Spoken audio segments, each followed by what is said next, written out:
Tous, merci de nous rejoindre et bienvenue dans Dites-moi tout, docteur, votre émission de santé qui vous parvient tous les dimanches à partir de 14h. Le réseau de la Renaissance et de la diaspora, un concept nouveau certes, mais innovateur. Dans son article 5, une brèche a été consacrée aux violences basées sur le genre. La question que nous nous sommes posée, c'est de savoir, comme il s'agit de mobiliser les fonds, comment mobiliser le fonds et quels sont les partenaires financiers privilégiés et comment réinvestir en vue d'aider les acteurs concernés à réduire, sinon éradiquer les violences basées sur le genre.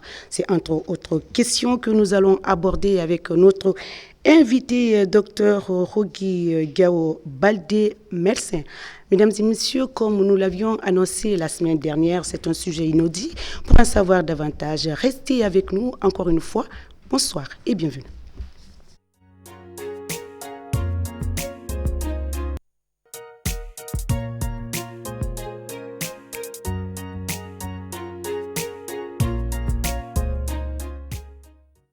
Retour sur le plateau de Dites-moi tout, docteur, 55 minutes pour parler de notre thème du jour, carton rouge à toutes les formes de discrimination et de violence envers les femmes et les filles. Mais avant d'aborder ce sujet, nous allons d'abord commencer sur ce réseau qui englobe donc beaucoup d'autres éléments. Vous pouvez donc nous joindre au 620 58 90 73. D'ici là, nous avons quelques questions pour notre invité et nous revenons à vous juste après. Bonsoir, docteur Rogi Baldé. Je le disais tout à l'heure, c'est notre invité du jour, médecin spécialiste en santé publique. Merci donc d'avoir accepté notre invitation. À l'entame tout à l'heure, j'ai dit qu'on va parler le nouveau concept, le réseau de la Renaissance et de la diaspora. Alors, docteur Rogi, qu'est-ce que c'est? Bonsoir, Madame Sissoko. Merci beaucoup. C'est un privilège pour moi de partager ce plateau avec vous pour justement discuter d'un sujet aussi important que le genre et le droit des femmes, en l'occurrence les violences basées sur le genre. Mais pour commencer, d'abord, je vais me présenter naturellement. Donc, je suis Dr Rugiatou Yao Baldé, médecin spécialiste en santé publique et aussi administrateur des services de santé. Donc, j'ai une expérience de 15 ans dans le développement, mais précisément dans la santé. Et ma carrière a commencé ici à Conakry avec Médecins sans frontières. Ensuite, j'ai travaillé au programme Population Santé Génésique avec le ministère de la Santé. Et en 2003, je me suis rendue en Belgique pour ma spécialisation où j'ai fait santé publique, spécialement santé et développement. Et à mon retour, j'ai travaillé en tant que consultante pour certaines institutions locales. Et avant de retourner aux États-Unis en 2005, où j'ai suivi un MBA en administration des services de santé. Aussi, j'ai travaillé à Catholic Charities, qui est la version domestique de Catholic Relief Services. OK. Et en 2013, j'ai déménagé au Canada où je vis depuis, donc qui est ma résidence principale. Et successivement, j'ai travaillé au ministère de la Santé, donc au niveau du district, comme spécialiste en qualité et performance du système de santé. Ensuite, j'ai travaillé comme chef de programme du programme de prévention de VIH au niveau des populations clés, justement. Et en 2019, j'ai rejoint l'ONG Plan International, donc leur bureau à Toronto, où je supervisais un portefeuille de pays, notamment le Sénégal, le Nigeria, le Ghana, Haïti, et bien la Guinée-Bissau, le Centrafrique et d'autres pays. Voilà, et en 2020, j'ai été promue donc comme représentante pays du réseau de la Renaissance africaine et de la diaspora. Et en même temps, je suis aussi conseillère spéciale pour la même institution auprès des autorités canadiennes. Ben, c'est très intéressant de laisser notre invité à faire sa propre présentation. Nous, on n'allait pas pouvoir le faire. Madame Dr Diao, vous avez quand même un CV très riche et un parcours réussi. Félicitations à vous, c'est un parcours extraordinaire. Merci beaucoup. Il était très bien que vous vous présentiez, c'est formidable. Alors, comme je le disais tout à l'heure, le réseau de la Renaissance du diaspora, vous êtes aujourd'hui la responsable, la représentante de ce réseau à Conakry. Pas seulement à Conakry, votre consoeur est de l'autre côté à Bamako, malheureusement. Compte tenu du trafic aérien qui a été chamboulé, elle n'a pas pu nous rejoindre, sinon il a été annoncé depuis la semaine dernière. Alors, on va parler à deux. C'est pas mal, on va essayer de combler le vide qu'il nous a déjà laissé, c'est pas grave. On va s'en sortir, Dr Diao. Parlez-nous un tout petit peu de ce réseau, comment c'est arrivé et qu'est-ce que c'est concrètement. D'accord, merci beaucoup. Effectivement, ma consoeur du Mali, Madame Koura Doumbia, vous présente toutes ses excuses du fait que vraiment elle n'a pas pu se rendre à Conakry, mais ce sera pour vraiment... partager ce plateau avec nous. Bien sûr, bien entendu. On va se rattraper prochainement. Sûrement, oui. Donc, revenons au réseau. Le réseau a été fondé dans les années 1990 et c'est une ONG internationale qui est déjà accréditée au niveau des autorités américaines sous la loi 501. Et donc, à cet effet, on travaille directement avec le système des Nations Unies pour justement promouvoir les objectifs du développement durable. Parce qu'il y a l'initiative qui s'appelle Pathway to Solutions et c'est à travers cette initiative que nous opérons. Et maintenant, nous avons des points d'entrée. Par exemple, nos points d'entrée sont la culture, le sport, justement, et au niveau aussi de la jeunesse. Et aussi, nous avons actuellement donc la campagne dont vous venez de parler, le carton rouge, qui signifie halte à toute discrimination et à toute violence à l'égard des jeunes filles et des jeunes femmes. C'est ce qui nous a d'ailleurs attiré notre attention. On en parle tout à l'heure. Merci. Oui, de façon très brève, le réseau est présenté. L'objectif du réseau, est-ce qu'on peut le savoir? Voilà, exactement. Donc, je vais peut-être vous donner un peu plus d'historique. C'est-à-dire que l'Union africaine a divisé l'Afrique en 6 régions. Donc, les 5 régions sont déjà dans le continent africain et la 6e région, c'est la diaspora.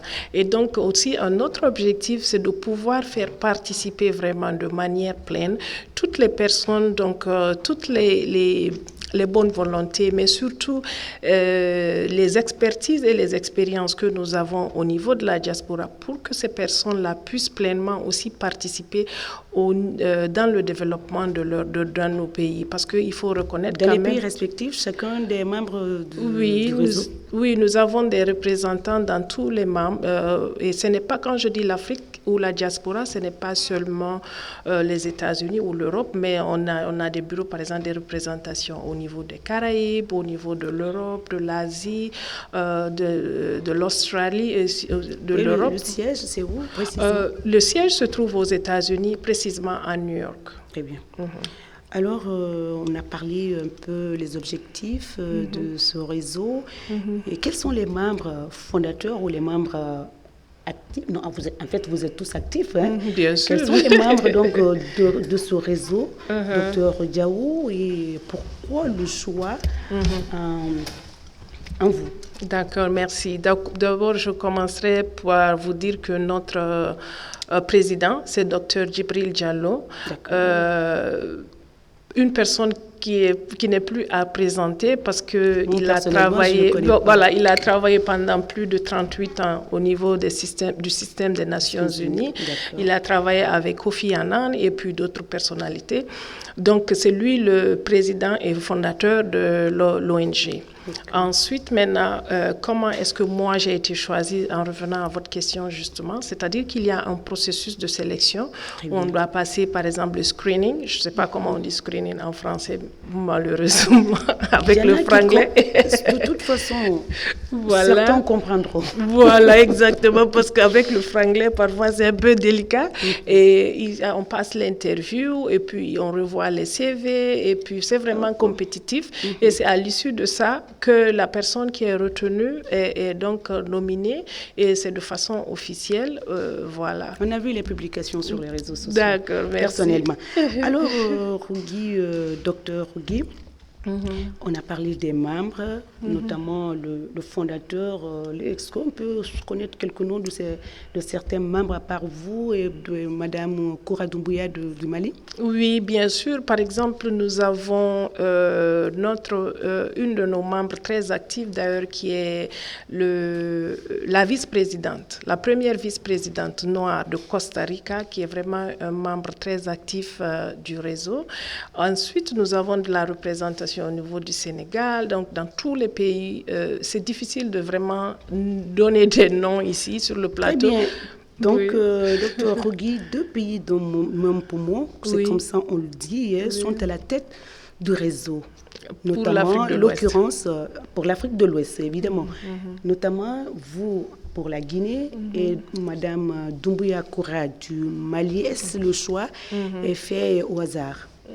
Oh non, en regardant par exemple les problèmes que nous avons, au niveau de la sous-région, d'abord nous sommes des pays frontaliers et nous avons beaucoup d'histoire et de géographie vraiment qui nous rapprochent d'une part et d'autre part aussi nous sommes presque le même peuple.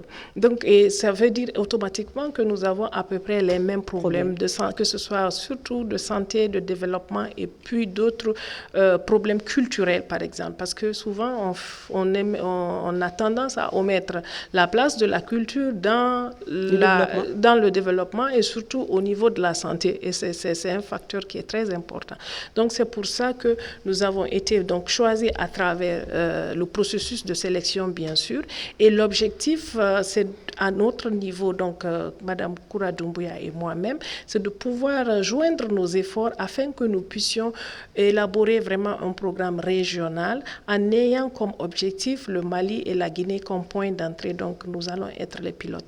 Parce que souvent on a tendance à faire de bonnes choses d'un pays à un autre, mais il n'y a pas de capitalisation. Alors cette fois-ci, nous avons pensé, comme on dit en anglais, think out of the box, c'est-à-dire qu'on va penser et vouloir un peu innover. Et c'est dans ce cadre-ci que nous avons voulu vraiment nous joindre nos efforts afin que Est-ce qu'une feuille de route est élaborée dans ce sens depuis votre nomination?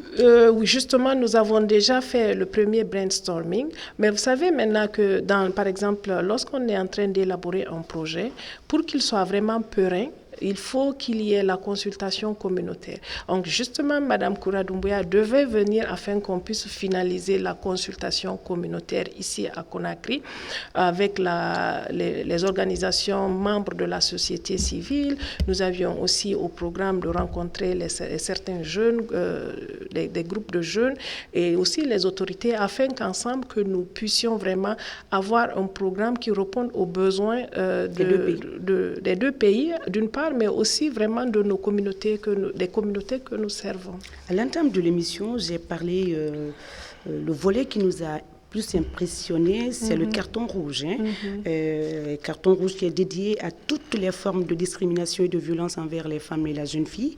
Alors, est-ce que l'on peut parler de ce volet très préoccupant, docteur Diao? Oui, bien sûr. Donc, je vais... Alors, c'est le carton rouge là. Voilà, ça, c'est le carton rouge.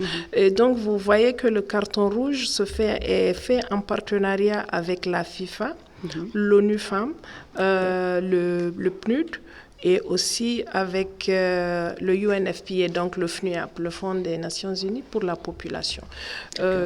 Donc, c'est vraiment un partenariat et c'est devenu un programme mondial. C'est que l'objectif donc du mouvement Carton Rouge, c'est de pouvoir, d'ici la Coupe du Monde 2022 à Qatar, que nous puissions obtenir 1 million de signatures afin que, pour que tout le monde vraiment s'engage, que ce soit le gouvernement, que ce soit la société civile, les institutions partenaires, mais aussi que le simple citoyen qui subit soit ces violences ou alors qui perpètre ces violences, ou en tout cas que tout le monde puisse participer. Donc voici, c'est la raison pour laquelle le carton rouge existe. C'est vraiment de pouvoir vulgariser cette pratique qui est devenue vraiment, maintenant, on peut dire, courante dans certains cas, mais quand même qui ne devrait vraiment pas exister, d'une part.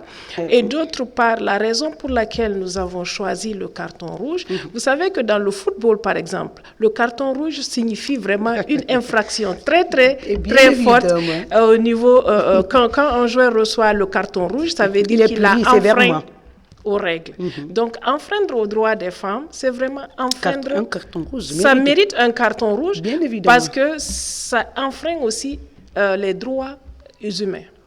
Parce que nous savons tous, il a été plusieurs fois répété que les droits des femmes sont des droits humains. Donc, c'est pour faire cette analogie, en sachant que surtout la diaspora, nous aimons beaucoup le sport, et notamment donc le soccer chez les anglophones, et chez nous on dit le football. Donc, c'est pour ça qu'on a choisi spécifiquement cette pratique vraiment pour pouvoir encourager beaucoup plus de personnes, mobiliser beaucoup plus de personnes autour du mouvement pour que vraiment on puisse répondre aux objectifs. Alors, il y a question de mobilisation des fonds pour aider les acteurs sur le terrain afin d'éradiquer, de réduire, sinon d'éradiquer les VBG.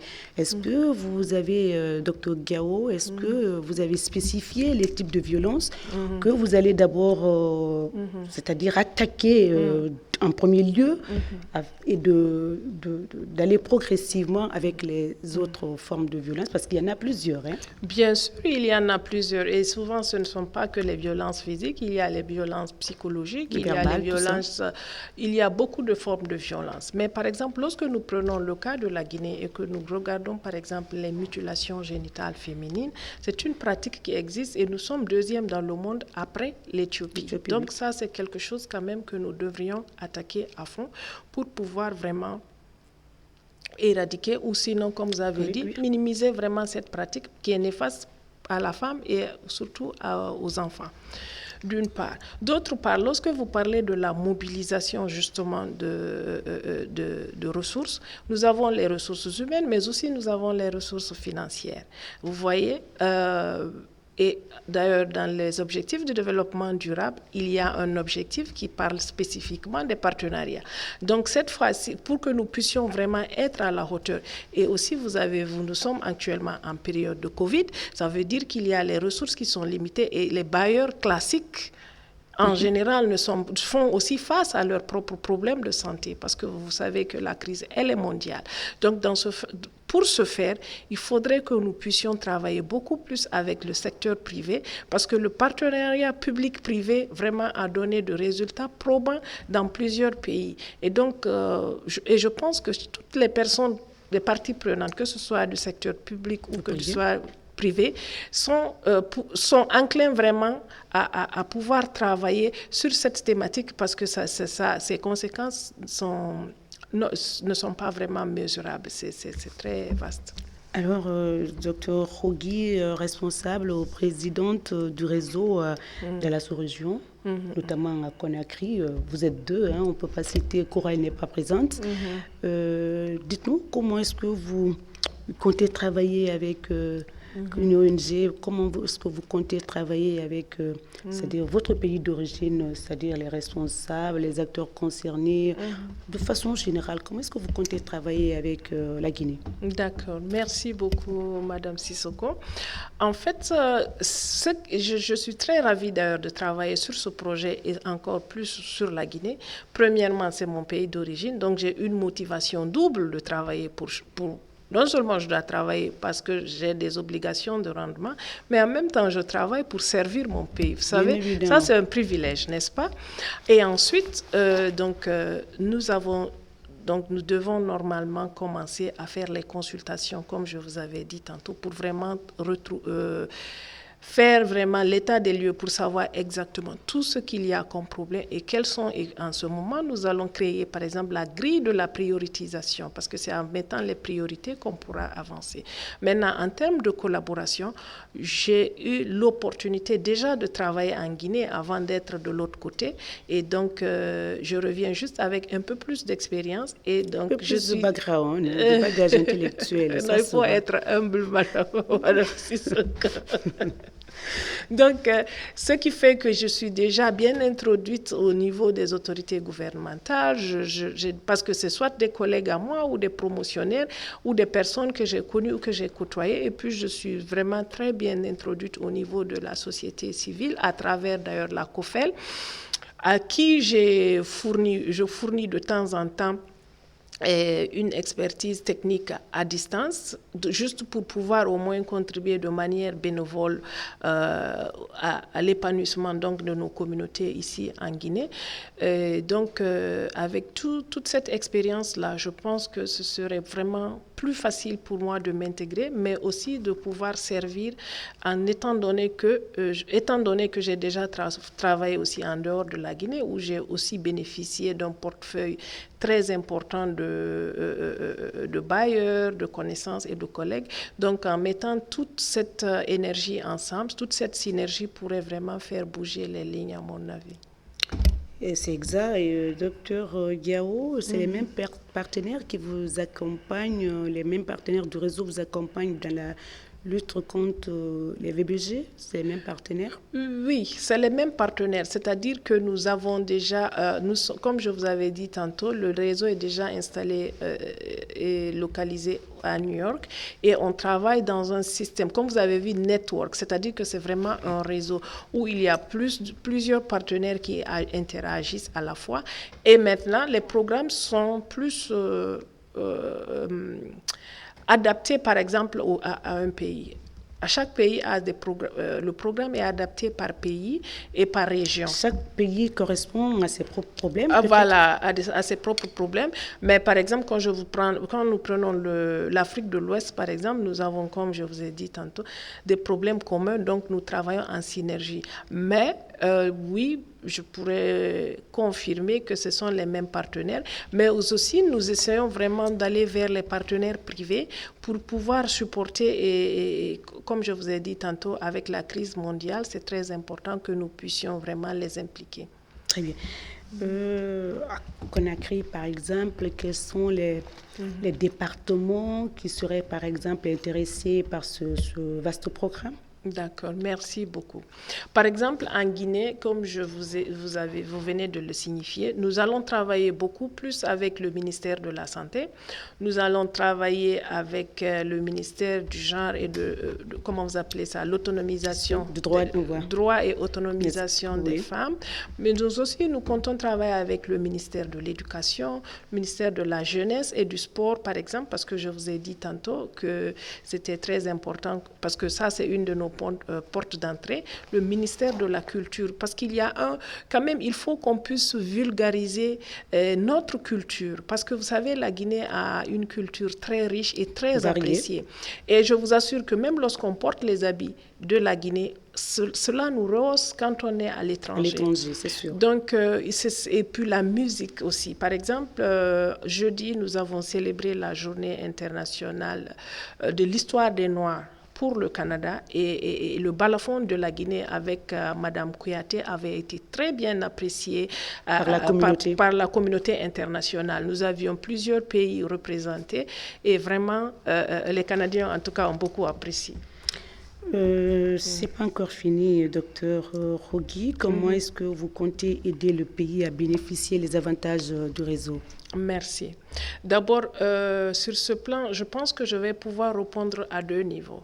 C'est-à-dire en ma qualité de citoyenne guinéenne et ayant aussi une expérience qui correspond directement, comme je vous ai dit, à la santé et au développement. Donc, ça veut dire que mes propres compétences déjà sont d'ores et déjà à la disposition du pays, donc du gouvernement et des bénéficiaires d'une part, mais d'autre part aussi, je compte vraiment utiliser, comme je vous ai dit, mon réseau personnel et le réseau même lui-même va m'aider vraiment et me supporter. Il me supporte déjà à la mobilisation des ressources qui va concourir vraiment à répondre aux besoins du pays. Nous arrivons à la deuxième partie de l'émission, mais est-ce que Docteur Rougui, une prise de contact a été déjà établie avec les départements dont vous avez cité tout à l'heure, notamment le ministère de la Santé et droit de l'autonomisation. Est-ce que un travail en vue est prévu dans ce sens? Oui, une collaboration est prévue dans ce sens. Oui, excusez-moi de vous couper la parole. Oui, nous avons déjà cela en vue. C'est juste que pour des raisons techniques, nous attendons quelques dossiers administratifs et une fois que ceci est résolu, nous pourrons arriver maintenant de manière concrète, approcher justement le gouvernement et les différents ministères tutelles pour qu'on puisse élaborer vraiment un programme qui va pouvoir satisfaire à leurs besoins et qui est en alignement avec la politique du gouvernement. Je crois que c'est la deuxième partie. Le numéro doit être affiché normalement, le 620 58 90 73. Avant que le téléphone ne sonne, nous allons continuer à comprendre un peu ce réseau et puis tout ce qui va dans ce sens. Docteur Rougui, vous avez parlé de culture, sport et autres. Vous êtes seul à Conakry à représenter le réseau. Comment est-ce que vous allez vous y prendre en touchant tous ces secteurs, tous ces départements? C'est un vaste programme quand même, il faut le signaler. Oui, justement, comme je vous ai dit tantôt, il y a le partenariat. C'est-à-dire que nous ne voulons pas vraiment être à vase clos, mais on voudrait plutôt avoir des partenaires, c'est-à-dire des personnes, ils appellent ça souvent les implementing partners, c'est-à-dire que des partenaires de mise en œuvre. On va travailler directement avec les structures qui existent déjà au lieu d'en créer d'autres, parce que souvent c'est ce qui... Il y a donc un embourbement. Au lieu de... Nous voulons vraiment, en tout cas notre politique, c'est de pouvoir s'intégrer sur les structures qui existent déjà. Donc on travaille, on met en œuvre nos projets à travers les structures déjà existantes. Parce que ceci permet non seulement la visibilité, mais ça permet aussi de gagner en temps, parce qu'on ne réinvente pas la roue. La roue, c'est déjà fait. Le numéro, le 620 58 90 93.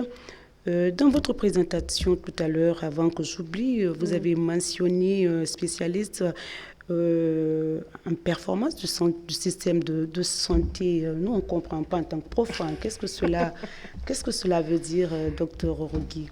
Ok, effectivement, comme j'avais dit que j'ai travaillé au niveau du district de santé, donc le ministère de la Santé en Ontario, comme spécialiste en performance et qualité. C'est-à-dire que la performance et qualité, pour que le système de santé soit performant, il y a un certain nombre d'indicateurs qui sont déjà définis. Et il faut que ces indicateurs-là soient à un niveau bien précis, par exemple, qui est prédéfini, donc ils appellent la ligne de base, pour qu'on puisse parler, par exemple, d'amélioration du système en tant que tel. Mais vous savez que l'OMS a défini le système de santé sur 6 piliers. Donc nous avons la gouvernance, le financement, l'approvisionnement, donc des intrants et des médicaments essentiels. Nous avons le système d'information sanitaire qui est d'ailleurs très important. Et ensuite, nous avons ce qu'ils appellent les ressources humaines. Et enfin, nous avons la prestation des services. Donc, pour que le système de santé soit résilient et que le système de santé puisse répondre aux besoins, il faudrait qu'il y ait une synergie entre ces différents points. Voilà, ça tourne comme une roue. C'est-à-dire quand il y a un point, c'est comme une chaîne, les maillons de la même chaîne. Donc lorsqu'il y a crevaison à un seul niveau, le système est bloqué. Donc c'est ça la performance et le système. On en vient tout à l'heure parce que moi, il y a des choses que je n'ai pas compris du tout. On va prendre cet appel. D'accord. Allô? Nous invitons tous ceux qui veulent contribuer à enrichir ce numéro spécial. Lorsque vous voulez poser des questions, éloignez-vous de votre poste téléviseur afin que nous puissions bien vous recevoir ici sur le plateau. Sinon, ça devient désagréable. Docteur Rougui, on va prendre cet appel avant de vous revenir. Merci. Allô? Oui, allô? Bonsoir. Oui, bonsoir, madame. Votre nom, d'où vous nous appelez? Je m'appelle Mamadou Baldé. Monsieur et Baldé. Je vous appelle de Nongo. Nous vous écoutons, Monsieur Baldé. Oui, bonjour madame. Alors, moi je voulais poser une question. Déjà, je remercie votre invité, docteur Diao Baldé, qui a fait un très bel exposé. Nous saluons ce type d'initiative pour notre pays. Surtout lorsque la diaspora se met à la disposition du pays pour venir aider le gouvernement et les autorités à mettre en place en tout cas des systèmes de santé à la fois résilients et qui prennent aussi en considération la question du genre. Alors moi je voulais rapidement, donc la question c'est que moi-même je travaille au sein de projets et souvent on vous fait cette remarque, c'est comment, puisque madame docteur Diao Baldé a une bonne expérience de ce qu'on a compris sur la question du genre, comment est-ce qu'on peut identifier le marqueur genre dans les politiques publiques ou dans les projets? Voilà. D'accord. Docteur, vous avez compris la question? Oui, tout Comment à fait. identifier marqueur genre, hein? Oui. Voilà. D'accord. Merci beaucoup à notre Téléspectateur. Notre téléspectateur. Voilà, donc pour revenir à ce genre, peut-être que je vais expliquer un peu c'est quoi le marqueur genre. C'est-à-dire que lorsqu'on est en train de faire la note conceptuelle pour un projet bien défini, il faut les bailleurs maintenant demandent à ce qu'il y ait par exemple le genre, que le genre soit pris en considération dans le design, donc dans le projet, d'accord? Dans le TDR, comme vous l'appelez? Non, c'est dans le concept, dans la note conceptuelle ou le proposal.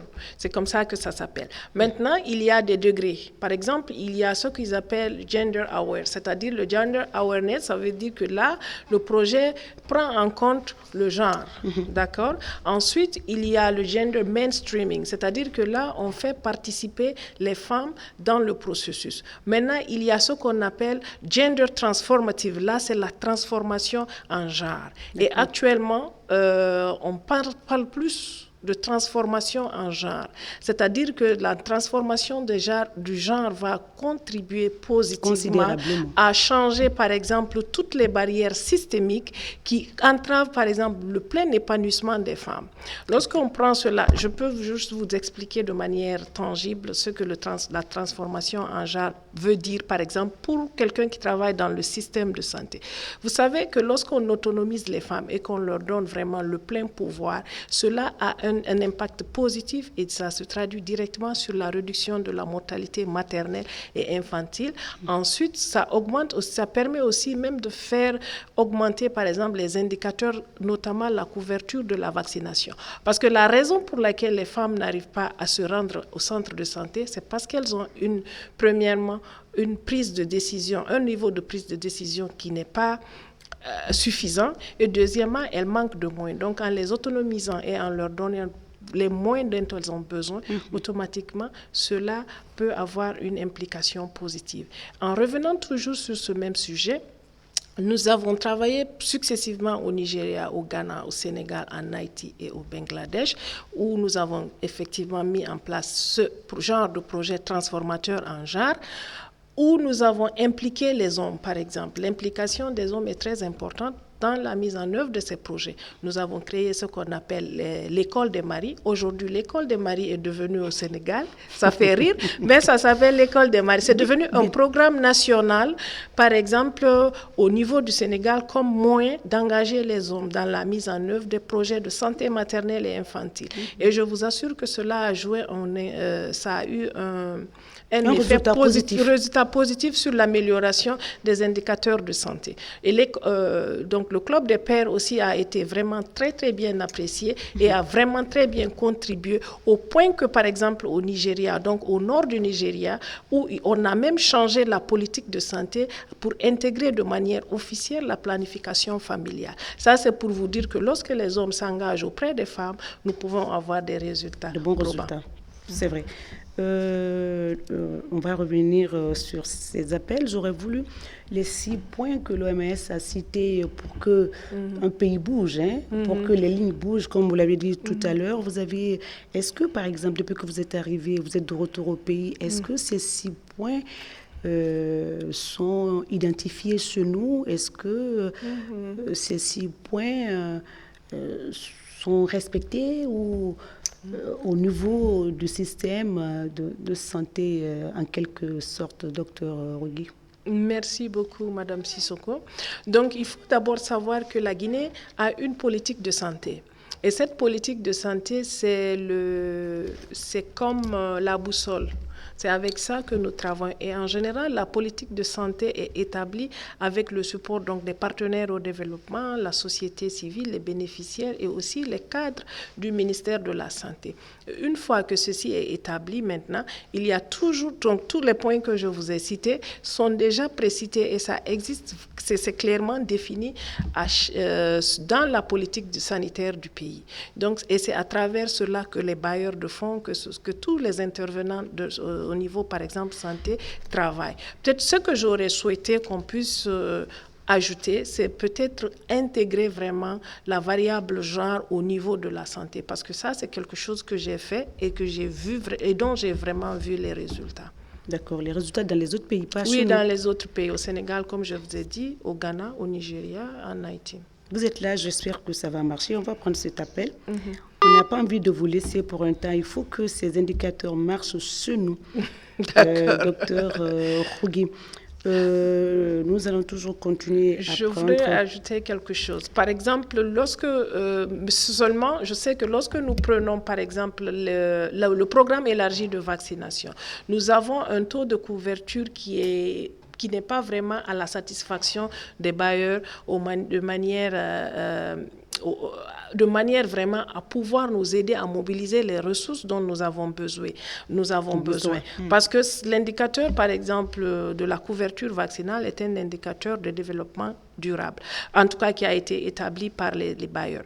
Donc, cela veut dire que, par exemple, si nous voulons agir justement, comme vous aimez beaucoup le building block du healthcare system, donc si vous voulez vraiment agir, il faut, par exemple, faire la digitalisation du système du programme élargi de vaccination. Et ça aussi, j'ai eu à travailler. C'est juste que j'ai eu à travailler sur ce sujet-là. C'est juste que le temps ne nous permettra pas plus d'aller un peu plus loin. De toute façon, on va toucher l'essentiel des points. D'accord. Pour permettre aux téléspectateurs de vous inviter. Cette fois-ci, ce ne serait pas moi, c'est les téléspectateurs qui vont vous inviter à venir sur ce plateau et de parler d'autres sujets intéressants comme vous le dites. Allô? Allô? C'est parti. Vous avez parlé de digitalisation dans le système, dans le PEV, programme élargi de vaccination. Il serait intéressant de rencontrer peut-être le coordonnateur du PEV pour en discuter, pour pouvoir améliorer les prestations des différents services dans le système sanitaire. C'est important. Docteur Rugui, on ne vous laissera pas partir. D'accord. Le numéro 628.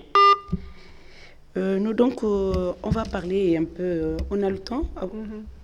On n'a pas le temps, les téléspectateurs. C'est intéressant le sujet. Allô? Allô? Lorsque ça ne sonne pas très bien par-ci, on est obligé de couper.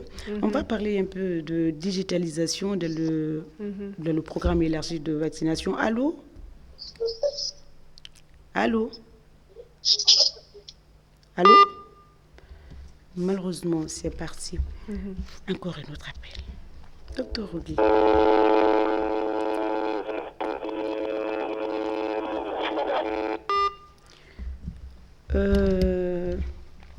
C'est-à-dire que les sujets sont tellement intéressants, on ne sait plus où est-ce que l'on va se focaliser. Moi, ce qui m'a intéressé, ce qui a attiré mon attention, c'était les violences, le carton rouge.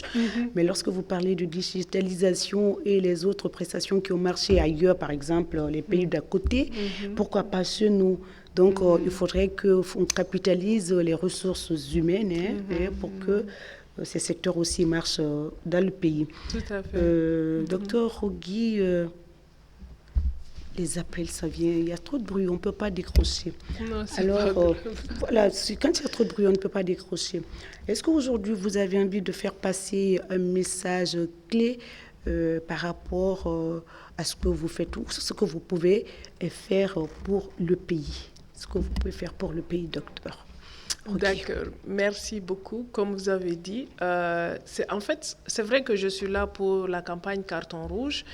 C'est vrai que je suis là pour un objectif bien le défini. réseau africain, mais étant donné que je suis chez moi, et ça me donne vraiment la latitude, la motivation de faire et de pouvoir aussi contribuer positivement au développement de mon pays, parce que c'est très important. Et comme je vous ai dit, surtout dans le secteur de la santé. Surtout dans le secteur de la santé, mais comme je vous ai dit, en fait, j'ai eu l'opportunité de travailler dans plusieurs autres secteurs du développement.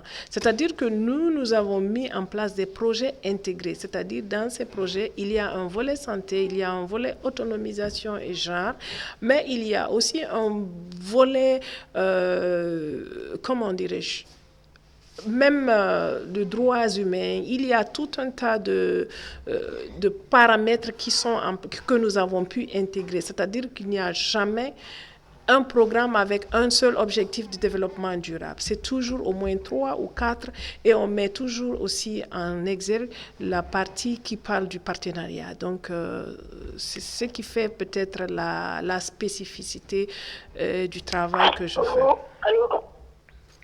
Allô? Allô, oui. Bon.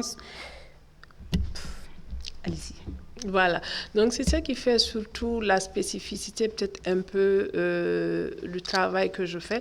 Et c'est là où justement je peux vraiment intervenir. C'est vrai que j'ai la casquette de docteur qui est sûrement, oui, mais il y a beaucoup d'autres choses que j'ai pu développer, d'autres compétences que j'ai pu développer. Allô? Allô? Allô, oui, bonsoir. Allô? Allô?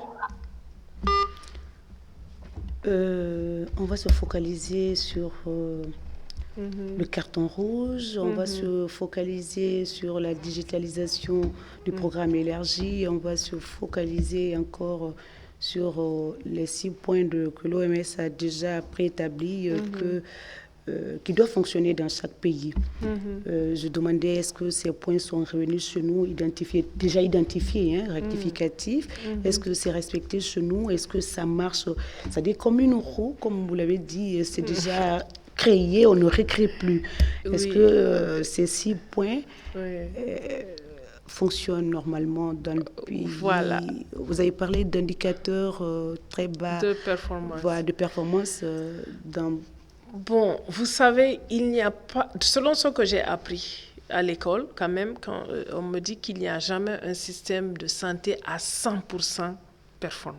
Il y a toujours une partie qui est hautement très appréciée et il y a une partie qui n'est pas très bien appréciée.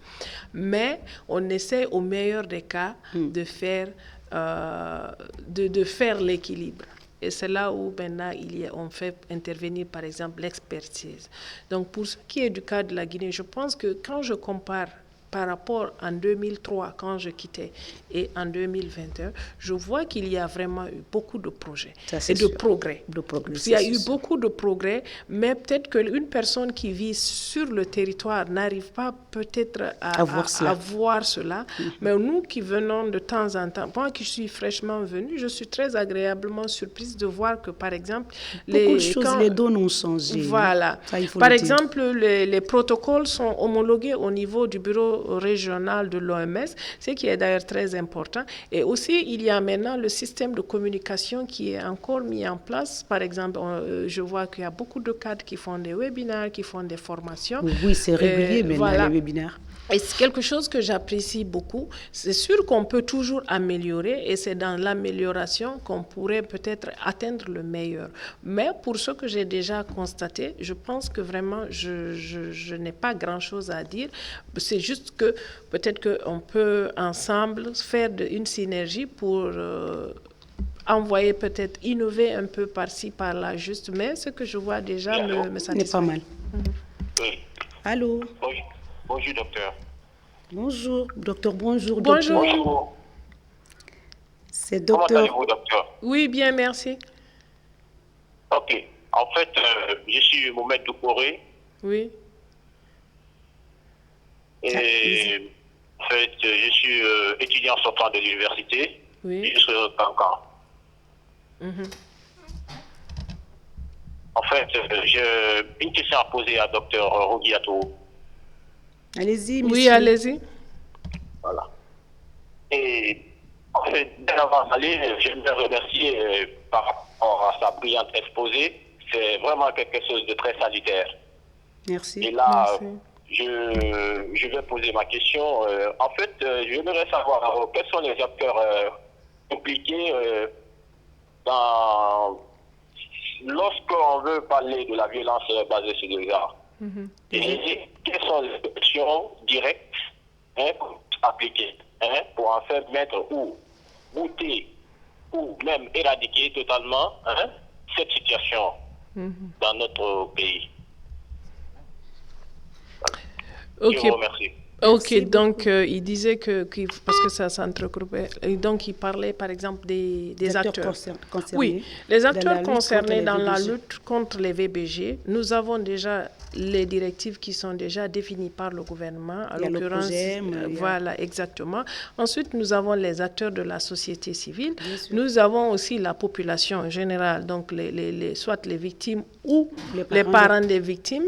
Ensuite, nous avons les institutions internationales qui travaillent, à l'occurrence donc les ONG, donc tous les partenaires au développement qui interviennent dans ce genre, dans ce contexte bien précis. Donc c'est par rapport à donc voici les acteurs qui sont là, et maintenant on essaye aussi d'intégrer notre travail sur ce qui existe déjà.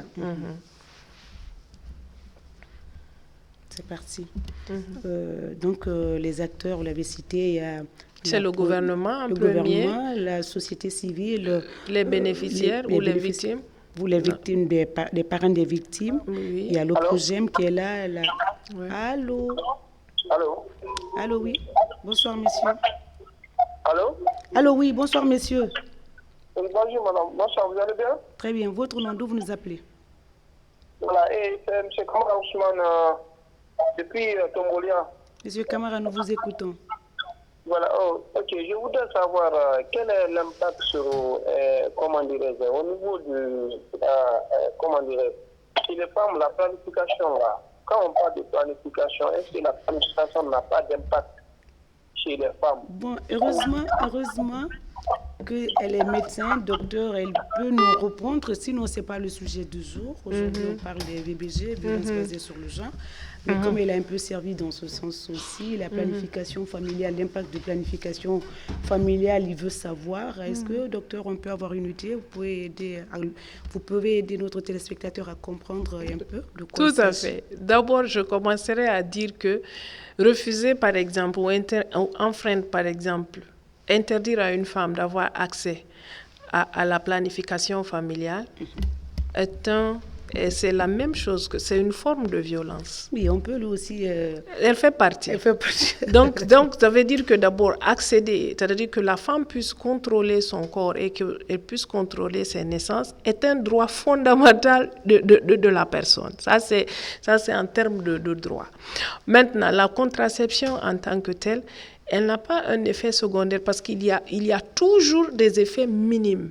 Mais c'est pour ça qu'il y a une panoplie de types de contraception, de moyens de contraception, justement, merci de me prêter le mot, de moyens de contraception, pour que si la méthode A, par exemple, la méthode injectable ne marche pas, peut-être que la méthode orale pourrait marcher, peut-être que c'est l'implant qui peut marcher, peut-être c'est le dispositif intra-utérin qui marche pour la personne. Donc, parce que vous savez, on ne peut... Il y a toute une gamme quand même. Toute une gamme, exactement. On ne peut pas parler d'autonomisation de la femme si elle n'est pas en mesure de contrôler ses naissances. Donc, ça va de pair. Très bien. Allô? Allô? Voilà. Docteur? Oui? Nous vous écoutons. Voilà. Allô? Ma question de 3 volets, lorsque vous avez parlé des différents acteurs appliqués, et j'aimerais savoir ensuite... Chez nous, en Guinée, quels sont les acteurs qui ne font pas régulièrement leur travail et qu'est-ce qu'ils doivent faire pour enfin combler cette perte? Voilà, je vous remercie. D'accord. C'est la même personne qui revient sur la Oui, même oui, question. oui, oui, merci beaucoup. Merci, monsieur. Comme on dit souvent, il n'y a jamais une question plus intelligente qu'une autre.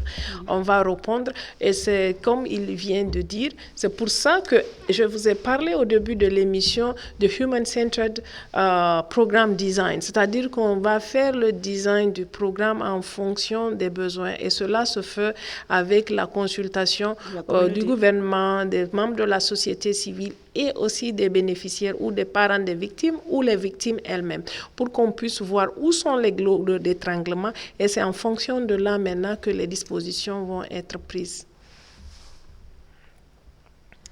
Alors, c'est parti avant,